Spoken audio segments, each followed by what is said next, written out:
All right, here we are. It is another movies from the Unwatched shelf. So here we go. The video is just going up. I'm not doing this live, but I'm basically doing it live. I'm just pre-recording it. I've got other things I need to do tonight, so I'm just going to pre-record this now and have it uploaded for later tonight for people to check out when they want to go and check it out. So we are talking about the movies I've watched roughly in the last week. I've gone a little outside of that time frame just because there's a couple movies I just want to talk about. I just want to cover that I had watched for the first time that were outside of the last 7 days. It's just two movies, so it's the first two. I'm not covering. I saw The Hitman's Wife's Bodyguard in theaters. I'm not going to cover that one because I don't feel like that's a movie from the Unwatched shelf. I feel like that's just a new movie I went and saw. So let's start with the first movie from the Unwatched shelf. Is Big Nothing. This movie stars Simon Pegg and crap, who's the other guy? David Schwimmer. Simon Pegg and David Schwimmer.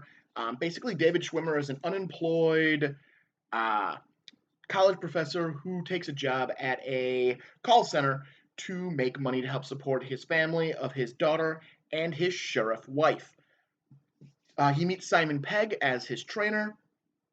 David Schwimmer mouths off to a customer pretty much right away on his first call and gets fired. And Simon Pegg's character offers him a way to make money by helping him with a project he's working on. That project happens to be blackmailing the reverend of the town who likes watching kiddie porn. They decide to blackmail him for $2 million. There's a third character who gets involved into this blackmail scheme because she's going to make the call because they have their voice records from the call center, and she overhears them plotting. Basically, it's one of those movies where Simon Pegg's going to go pick up the money from the Reverend as David Schwimmer sets up the alibi for where they're supposed to be. But that quickly falls apart when the person he said that they were supposed to go see is actually sitting in the place where he's setting up the alibi, meaning he can't do it. He then goes to the Reverend's house to stop Simon Pegg, and it just kind of continues on from there. This is a great movie. I was really surprised how much I enjoyed watching this movie. Overall, this is probably one of my favorite ones I watched out of this set, which is why I wanted to talk about it, which is why I wanted to make sure it got included onto this Movies from the Unwatched shelf, because I wanted to talk about it, because I was really impressed with how this movie was laid out, how it played out. I watched it simply because it had Simon Pegg in it, and I was really surprised at the whole kind of film itself. It did a very good job. It was a very well made film. It's definitely one worth checking out. I don't want to spoil it, that's why I'm not going to go farther into what the plot is, but it's a really fun movie, and if you get a chance, check it out. I think it's streaming on some various streaming services, so definitely check out Big Nothing if you get a chance. It is worth it. All right, next up we have The Rental. This is a film that recently came out. It was a 2020 film made by Dave Franco. I like Dave Franco. I think he's the better actor of the Franco brothers, him and James. I think he's the better actor, and I like what he does. This is a weird movie because its setup isn't the payoff. Like the payoff to this movie comes so late into this movie. You almost have to spoil it when you're talking about it because it doesn't make sense otherwise. Basically, it's about two brothers who decide to get rent an Airbnb cabin on a lake with their respective wife and girlfriend. The married brother and the girlfriend are also business partners.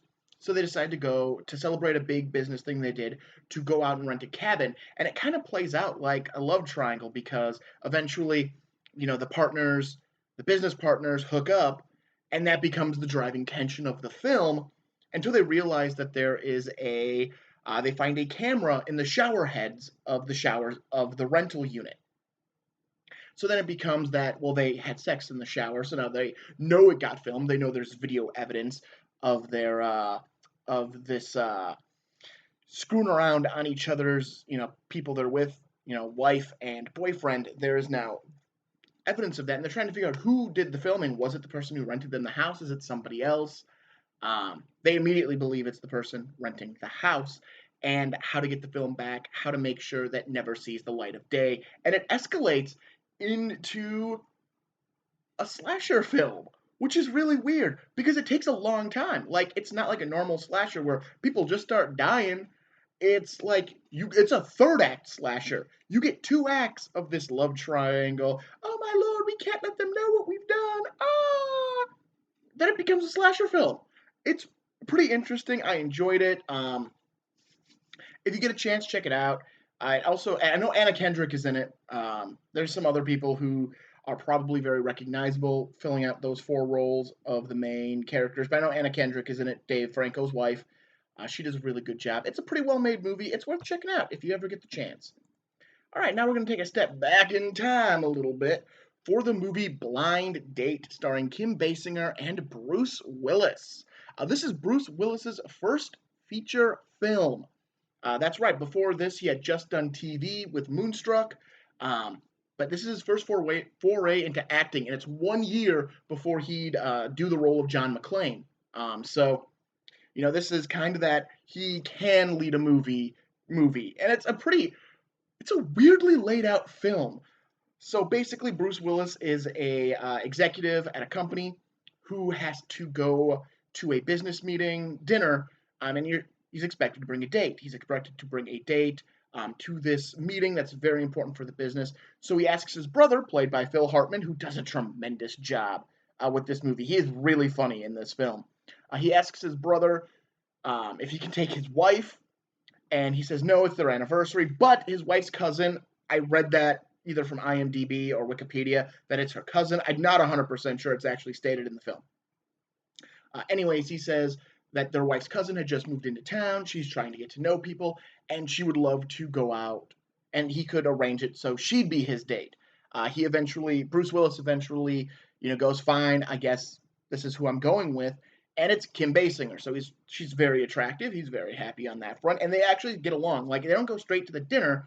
They make a stop at an art gallery where they start to connect, and you meet Kim Basinger's evil ex boyfriend, played by John Larroquette, in another stellar performance in this movie. John Larroquette is great as the overpossessive boyfriend, ex-boyfriend of Kim Basinger. They then go to a recording studio where you get some backstory on Bruce Willis's character, and they drink some champagne. Now, the only thing Bruce Willis was told about his date was that she goes crazy if she gets drunk. So she gets champagne, and apparently she gets drunk. She's a lightweight. She gets drunk off of a little bit, like a glass and a half of champagne, and that's all it took. They go to the dinner, and she ruins the dinner in comedic fashion. They then have a few more comedic events, and you expect this is the movie. This is a movie of these two, of this comedic night, and somehow they're going to end up together in the end.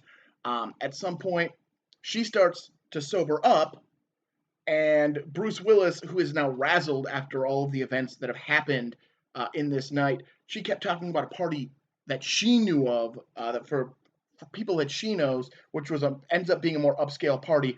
Bruce Willis ends up taking her to that. He gets blind, stinking drunk and starts acting out because that's just how he decides to deal with what's going on with this woman and his life, because he lost his job, his car is totaled.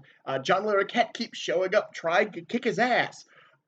He actually gets into a fight with John Larroquette at this party where he's arrested. Kim Basinger bails him out, and when he goes up for trial, John Larroquette turns out to be his attorney, because Kim Basinger made a deal with him that if John Larroquette defends Bruce Willis, she will marry John Larroquette, even though she doesn't love him, doesn't even like him. She will marry him to get Bruce Willis off the hook. This works out because the judge, which I don't think you could get away with then or today, it's just a great plot point in the movie. The judge, who is played by Mr. Feeney, I can't think of the actor's name, but it's Mr. Feeney from Boy Meets World. The judge turns out to be John Larroquette's father, and agrees to let Bruce Willis go in exchange for, after John Larroquette gets married, for moving to a different state. So the movie then takes a weird turn because now it's about Bruce Willis stopping the wedding. And that's where it moves into. And it's got a hilarious scene at night with doors. It's a very, I just lost the term I'm looking for, but it's a great scene. There's a bunch of people entering and exit doors. It's a really fun movie. I enjoyed Blind Date more than I thought I was going to. It is actually a really good movie, and if you get a chance, check it out. Like I said, it's early Bruce Willis. He isn't John McClane yet. He's still just selling himself on his comedic chops, which he is really good at. He is a really funny actor. And Kim Basinger does a great job. Phil Hartman's hilarious in this movie. John Larroquette's hilarious. It's one worth checking out if you've never seen it. All right, next up, I watched Scare Me. This is a Shudder original film. Basically, it is about a writer who goes to a cabin in the woods during a winter's night to work on his movie script, book. It's not really clear what type of writing he's doing. He meets another writer who is actually well published, has a hugely successful novel that he is very jealous of. Um, One night, they lose power. She ends up showing up at his cabin, and they decide to tell each other ghost stories to pass the time.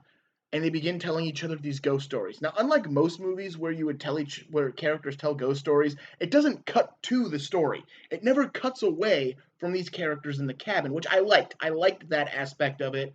Um, it I don't think they took it far enough throughout the film, but it's a nice aesthetic that is just them telling and acting out these stories, and they become more into the stories as they go along, until you get to the really unnecessary twist ending, which it isn't, and they don't even make it clear if it is a twist or if it was just another story. They don't make it clear, which for this movie, that hurt it in the end. That made me not want to give it another watch.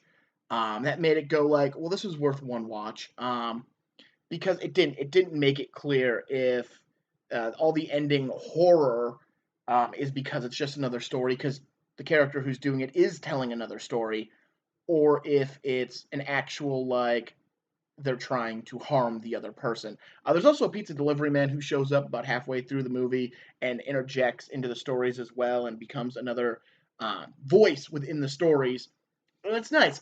Overall, I think it's a great premise. I just don't know if this was the right execution for that premise. It's a fine movie. If you have the Shutter service or you find a copy of it sitting around somewhere for sale, definitely check it out.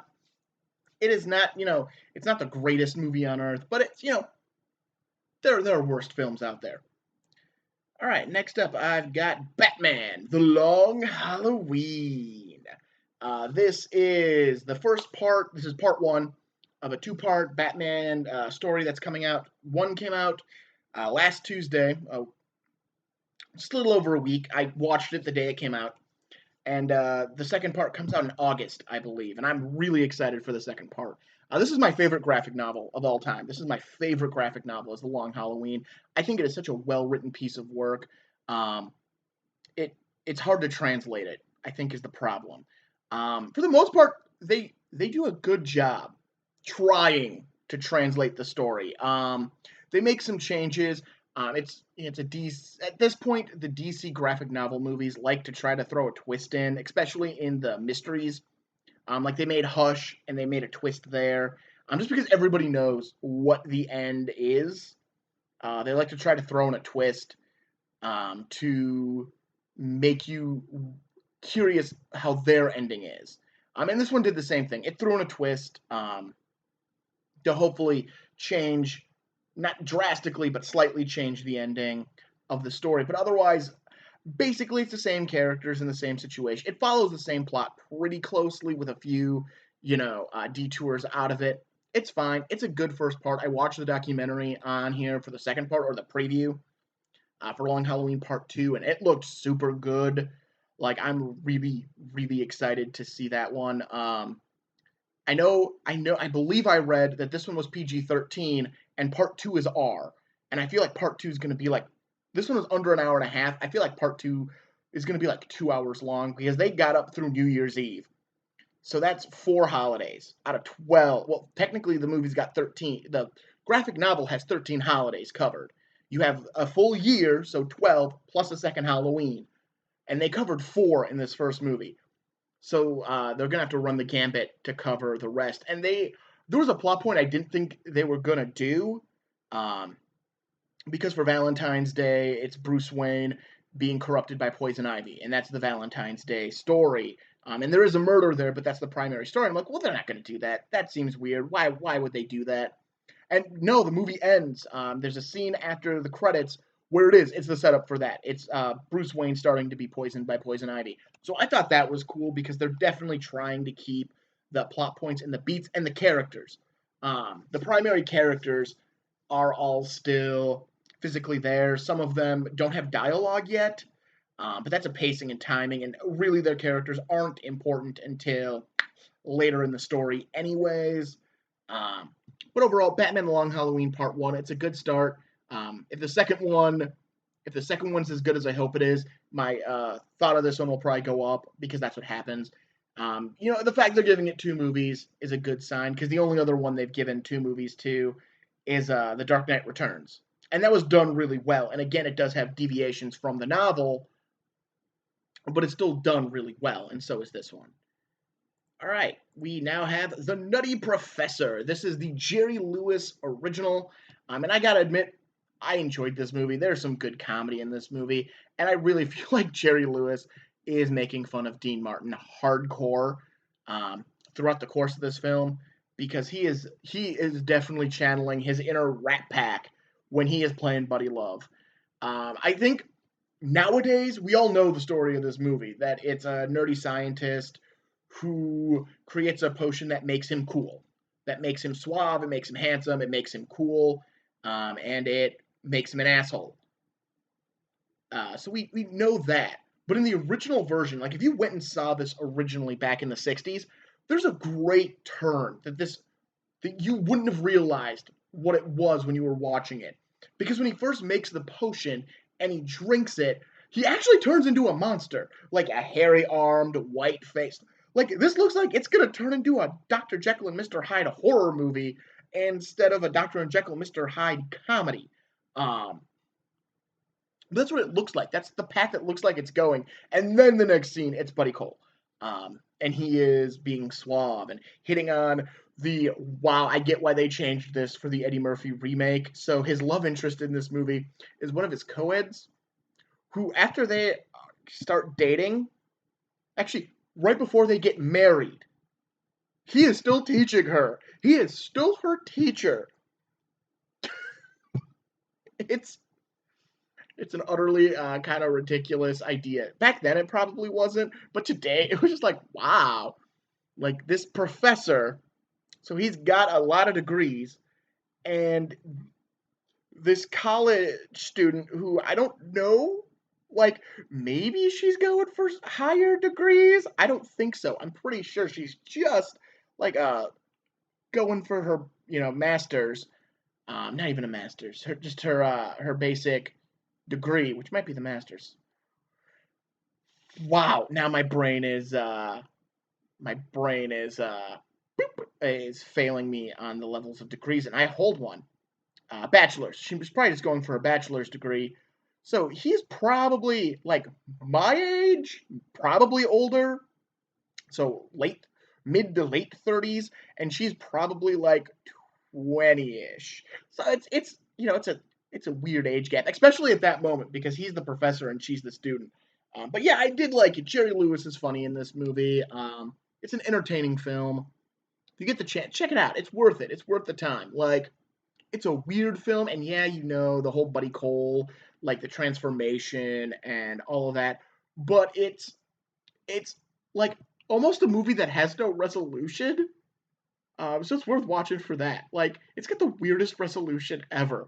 Like, where the Eddie Murphy remake, like Buddy Cole or Buddy Love is trying to take over the body permanently, and like there's tension. That's not the case in this one. So it's a weird one. It's got a weird ending. It's worth checking out. It's worth checking out. So yeah, check out The Nutty Professor. Next up, we have another movie I really enjoyed, Sushi Girl. This is I don't even know like how to begin to explain like what kind of movie this is.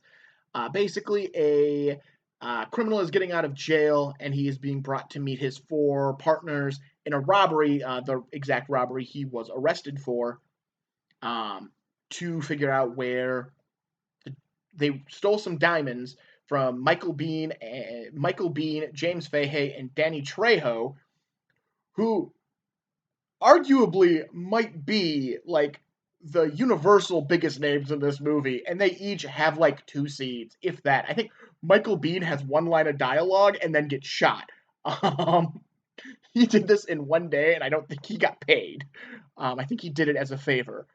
But anyways, they steal from Michael Bean, Danny Trejo, and Jeff Fahey. Bean and Trejo are definitely the bigger stars. But you have Tony Todd and Mark Hamill in this movie as well. Plus, apparently, the kid from the Neverending Story as an adult.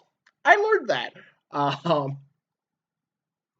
when they committed this robbery 6 years ago, one member of their team was arrested. He was the one carrying a bag that had a bunch of diamonds in it, but the bag was found to be empty upon his arrest.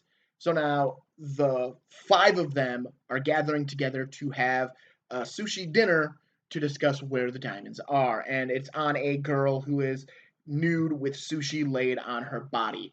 And this is a main character of this movie, and that's primarily what I don't think she has a line of dialogue until the last 10 minutes of this film. It's a very well made film. I think, Tony Todd, Mark Hamill, they all do such a good job. Noah Hathaway, I think, is the guy from the Neverending Story. They do such a good job, like being in this movie, which is basically split between the flashbacks of the diamond heist and the actual forward moving events of this meal. Um, and it's a really interesting movie. It's got a fun twist as to why things are the way they are. It's a pretty interesting movie. If you've never checked out Sushi Girl, definitely check it out. Be ready though, because the Sushi Girl is naked the entire like she's got.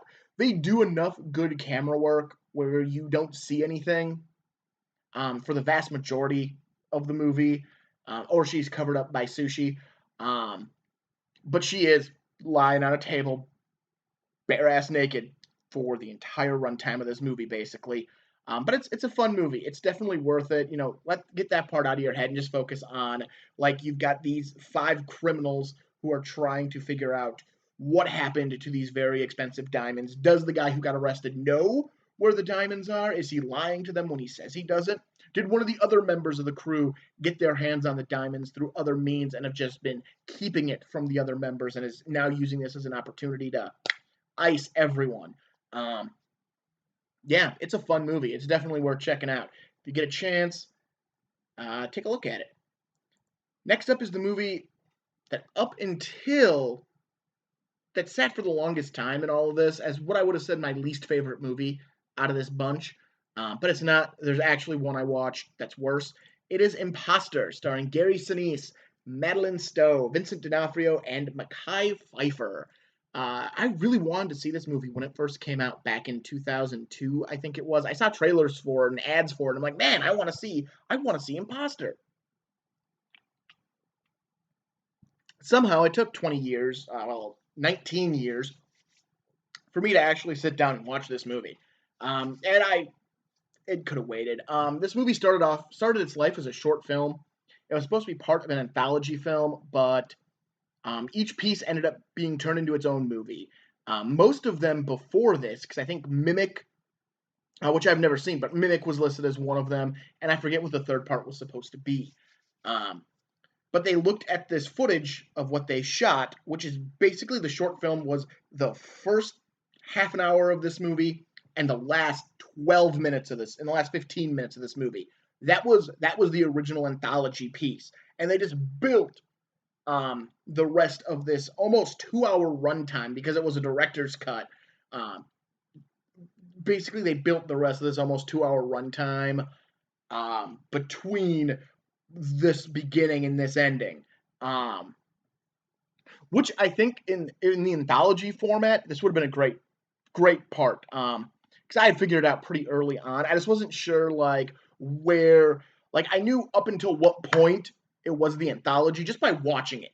I knew where it cut and moved on to new material. I just wasn't 100% sure where it came back into the new material or into the original material. In fact, Mekhi Phifer is completely a character designed for the original, for the new material. He exists just for that material. And I feel like Madeline Stowe was not really available when they were filming the rest of it because she should be an integral part of this story and is a huge part of the reveal. She is not really in this movie once you get past the stuff that was shot for the anthology portion. Anyways, what the movie is about, we are in the future. We are at war with Alpha Centauri, and they have begun sending replicants, exact replicas of us, except they have a U-bomb for a heart that detonates when you are near your target or can detonate randomly. They're not supposed to, but it's how it feels at the end of this movie. Um, Gary Sinise is a high-end designer of military weapons, and he is believed that he has been taken.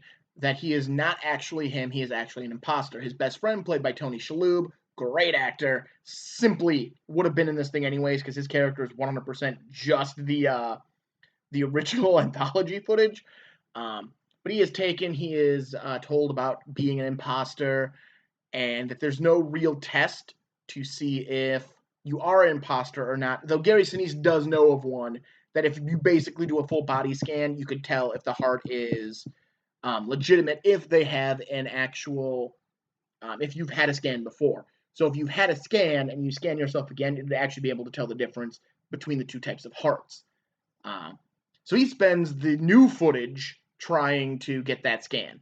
Um, and that's really the plot of the like extra hour of movie that got added in is him trying to get this scan, and the scan fails.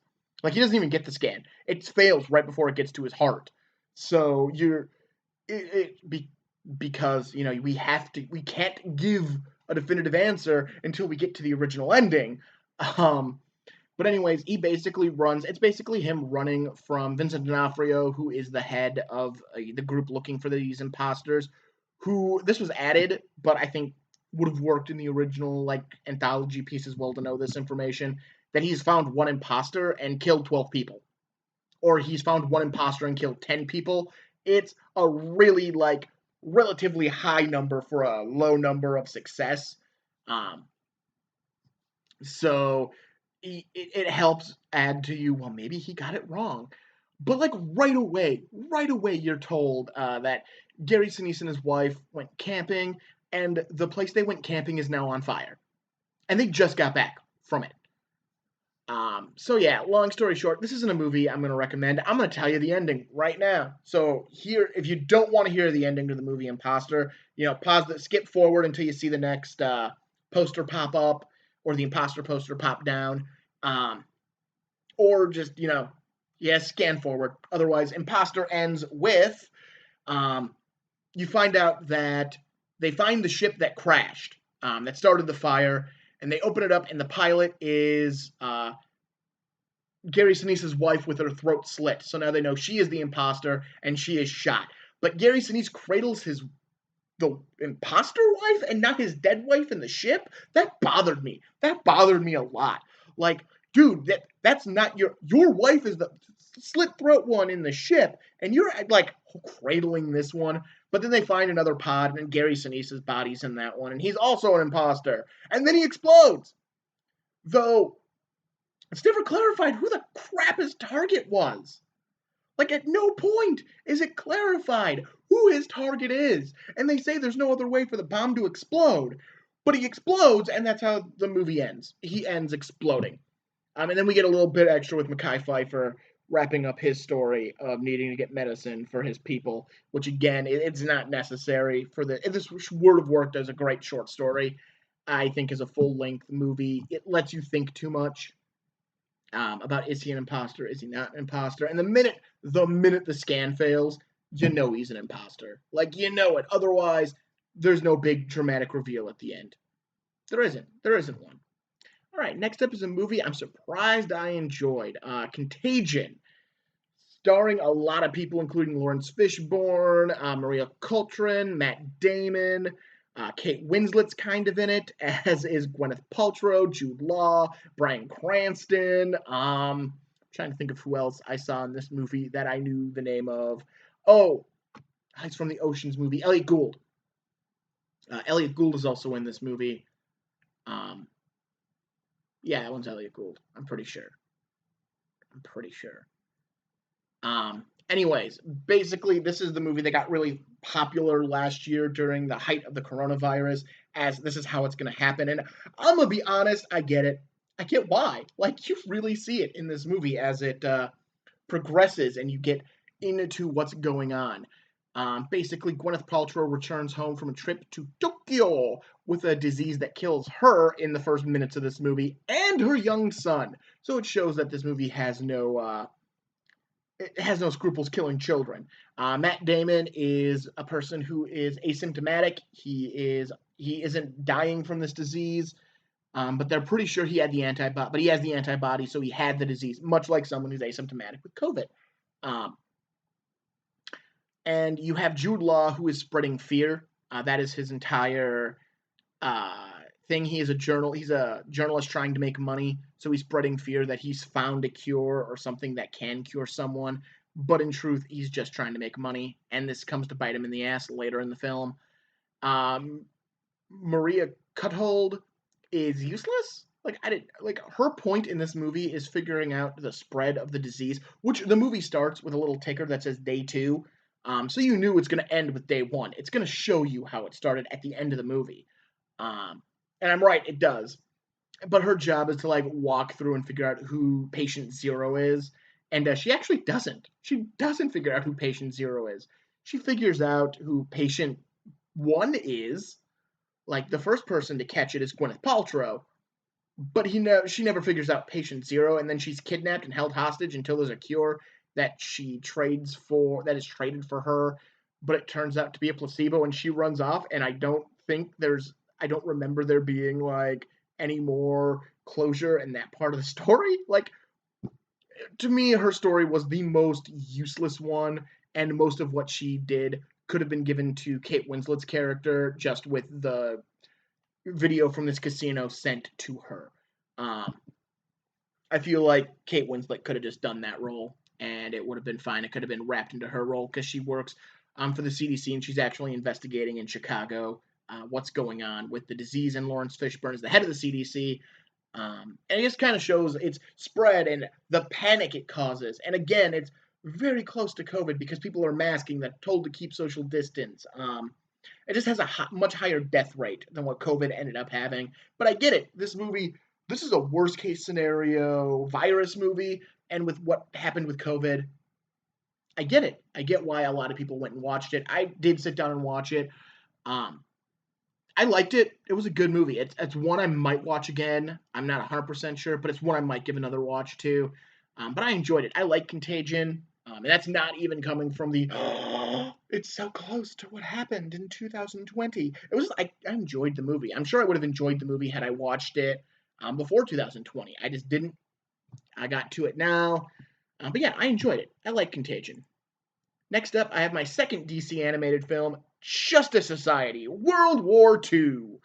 Um, this one is the Flash gets jettisoned to an alternate timeline or an alternate dimension where in World War II, Wonder Woman, Hawkman, Hourman, that universe is the Flash, the Black Canary all join forces to help fight for the U.S.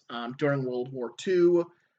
And it's just about one Flash finding out what's going on, and it's a decent story about these people, superheroes involved in a war setting. Like, what is it really like if you had, a full band of superheroes during a war? One, you wouldn't probably tell anyone you had the superheroes because, well, frankly, you don't want the enemy to know you got that kind of manpower.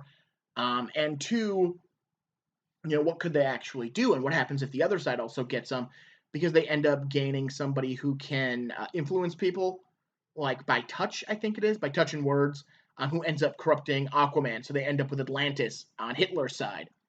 It's a pretty fun movie. It's a DC animated movie. They make pretty quality movies. They've got some crap out there, but this one's not one of them. This one's worth the watch. It's an entertaining movie. It's an hour and a half popcorn film, but it's fun. It's definitely worth checking out. If you are just in this for Batman. Batman does not show up.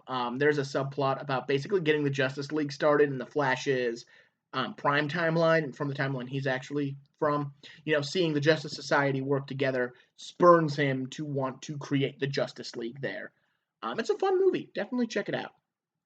Next up is another classic, The Bad News Bears, starring Walter Matthau and Tatum O'Neal. And sure, Rorschach from Watchmen, Jack Earl Haley. There we go. He's in this as well as one of the bears. Um, Basically, it's about a washed out minor league ball player who gets paid to coach a little league team that is not supposed to be part of this group. They sued to get these kids a team. And this is the Bears is the team, so it's your normal sports movie. It's fun. Walter Matthau is hilarious in it. It's a really good movie. It's definitely worth the time to check it out. I haven't seen the remake with Billy Bob Thornton. I think that's the right casting. I can't tell you if the movie's any good, but I feel like Billy Bob Thornton is, you know, a good casting choice for the Walter Matthau role. Um, but it's a fun movie because you also not only do you get the sports stuff, he also has to talk person, a girl he taught to play baseball to come play for his team so that they could actually have some talent on their team, and it's about their dynamic as well, which I wasn't expecting that part. But it was fun. It's got a Rocky ending to it because Rocky was the thing. But it's a fun movie. I liked it. It's a good time. There's not a lot of depth in this movie, just because it's a sports movie. It's they suck, they get better, and they get to the championship game. That's the basic plot, but it's the characterization. It's the characters that make you want to keep watching this movie. It does not age well language wise. They use a lot of terminology that would not fly today. Especially in one scene, there's one horrendous scene towards the beginning of this movie, and it's the kids doing it. But yeah, otherwise it's a fun movie. I liked it. Check out the Bad News Bears. All right, I got two films left to talk about. First up, we have Dark City. This is one I've been told to watch by a couple of people, and a couple of different other YouTubers have talked very highly of this movie. And, well, Dark City. This is from the guy who created The Crow. Basically, you have a dude wakes up in his bathtub. He has no memories. There's a dead woman in his hotel room. You find out that there's a string of prostitutes being killed in the city, and that this guy is probably good for it. His wife hasn't seen him in 3 weeks, which is how long the killings have been going on for. And it's about this dude trying to figure out who he is, why he has psychic powers, and why there are random people that kind of look vampire-y but aren't, because they're very pale. They wear like long black coats tied around. Like, I recognized them right away as where the strangers, and they're called the strangers as well, but where the strangers in the Venture Brothers animated series came from. They took them from from Dark City. They took their strangers from there as well because they have the exact same look, and I think they refer to themselves as Misters as well, which is what all of the Dark City characters are called. They're called Misters. They're Mr. Hand and Mr. This and Mr. That. One of them actually ends up. You find out through this movie, and it's pretty early on, that the city is actually an experiment by aliens to figure out how the human soul works. So every night at midnight, they pause the world. Well, not pause. They put everyone to sleep, stop all the clocks, and go in and arrange people and change their existence and change the surrounding areas and the buildings and the landscape, and they inject new memories into the people so they can live these new lives, so they can continue this experiment. And it's pretty decent. I liked this movie. And the main character who woke up in the bathtub doesn't have any memories because he woke up before he was able to be injected with new memories. Um, and so he's trying to figure out who he is and where he fits into this world.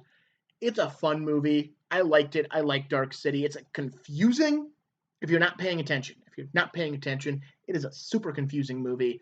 But if you're willing to sit down and give it the 2 hours of attention, it's definitely worth checking out. It is a really good movie. It's a very well made movie.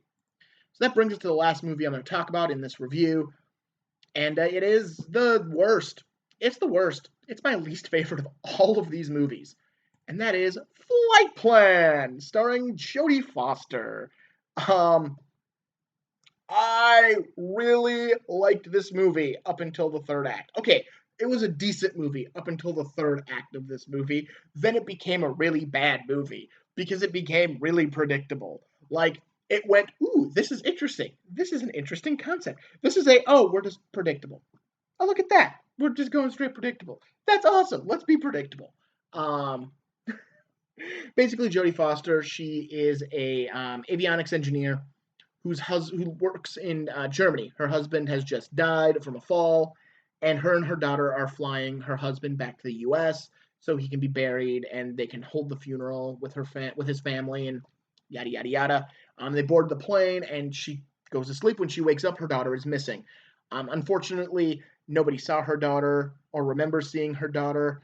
There, she is not on the passenger list. The ticket they call back to the Berlin airport. The ticketer doesn't remember selling a ticket.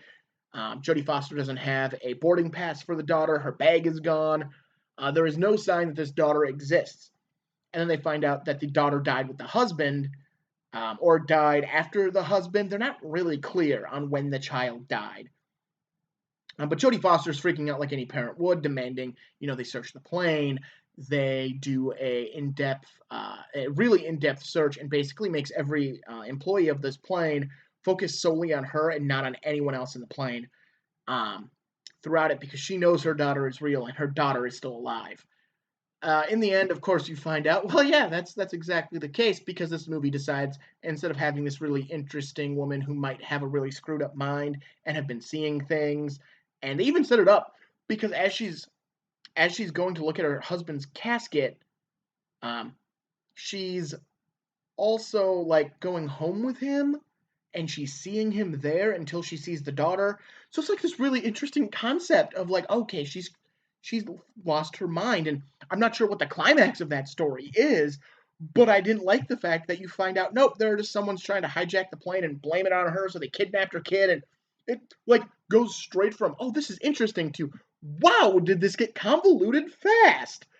Um, yeah, I didn't care for it at that point. Like everything before it just went downhill because now when you rewatch it, now you know.